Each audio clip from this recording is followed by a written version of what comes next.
Welcome back. Well, let's call in the MPs to catch up on some of the issues percolating during this House of Commons break week. Conservative Parliamentary Secretary Erin O'Toole joins us from Toronto.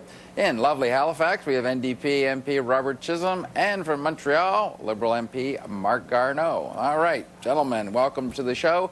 I got to talk to you first about this, Marc Garneau. You're in Quebec. They're talking about having the same loonie, maybe using our passports, having no border controls in this Quebec election. Should Canada not be giving our view of those policies, or do we just have to stay silent and wait till this mess is all over? No, I think we're allowed to give our opinions, and it's quite clear today that Madame Marois is going to try to take change the subject. She's moved on to the economy today, but everybody knows that the only reason for being of the Parti Québécois is to achieve independence through a referendum. And, you know, talking about the economy, that's not why she called an election. She called an election because she thought that she could get a majority based on this so-called Charter of Values. What Quebecers really want to talk about is the economy, and on that score, Madame Marois has a very unimpressive report card. But that is what I think the other parties are going to force her to talk about during the rest of this election.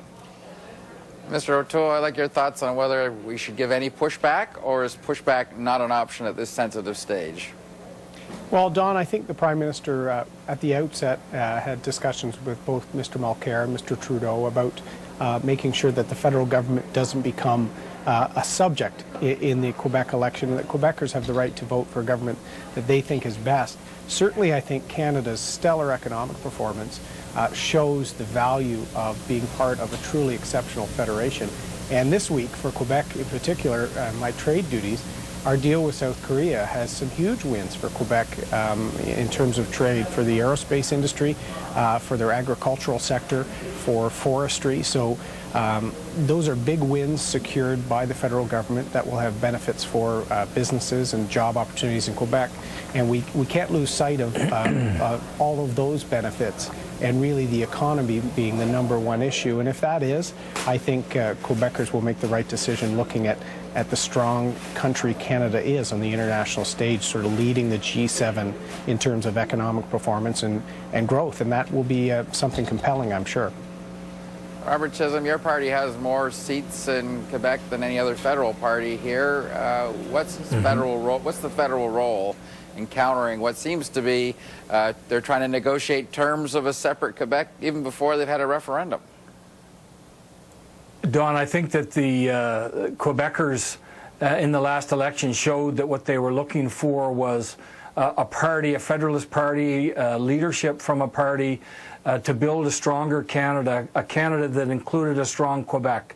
And Tom Mulcair has been very clear about what that means and about how we are going to pull together as a country, including Quebec, to make sure that that we are all going to, we're going to raise everybody's boat. We're going to make sure that wherever you live in this country, that you're going to understand what your role is towards building a better country for yourself and for your community. That's our message, continues to be our message to Quebecers. It's important that Quebecers have an opportunity to vote in this provincial election. But Tom Mulcair has been very clear about what kind of leadership that he brings to this country and how he was prepared to work with Quebec.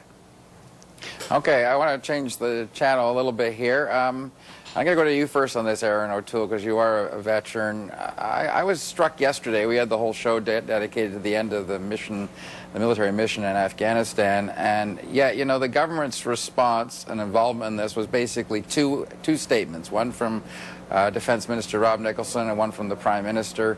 Did we overlook a chance to celebrate something, even albeit a very dark chapter in our military history, by doing something more to end that mission, Erin O'Toole? Well, listen, Don, I watched your show yesterday, and I appreciated the people you had appear and the fact that you actually ran the names of the fallen. I think you and the team should be commended for that. And look, a few weeks ago in the House of Commons, we already had a debate on a motion brought by my colleague Ray Bowen on how to best commemorate the mission in Afghanistan, which over 40,000 Canadians served in either combat or in direct operations in Afghanistan. One of the longest prolonged missions in the history of the Canadian Forces. We will recognize that mission and the sacrifice of the 158 fallen men and women. We already had a bit of a debate on a sort of national monument in Ottawa. And in my speech on the subject, I was fortunate to be able to speak, and I would add that the parties were united on this point, as they should be. I also spoke of the need to tell the stories. So you had someone like Jody Middick, who has a personal perspective on his loss, and he met his wife on the battlefield, who was a medic, Alana. So we need to tell Canadians these stories. We also need to honor the sacrifice of the men and women that died in Afghanistan and those that are still suffering. So I think we will mark it, and I think small towns across Canada have already been marking it in their own ways. Like in my area of Bowmanville, we've added a name to the cenotaph, and sadly that only happens once every generation or so. So we've got to mark it in a meaningful way.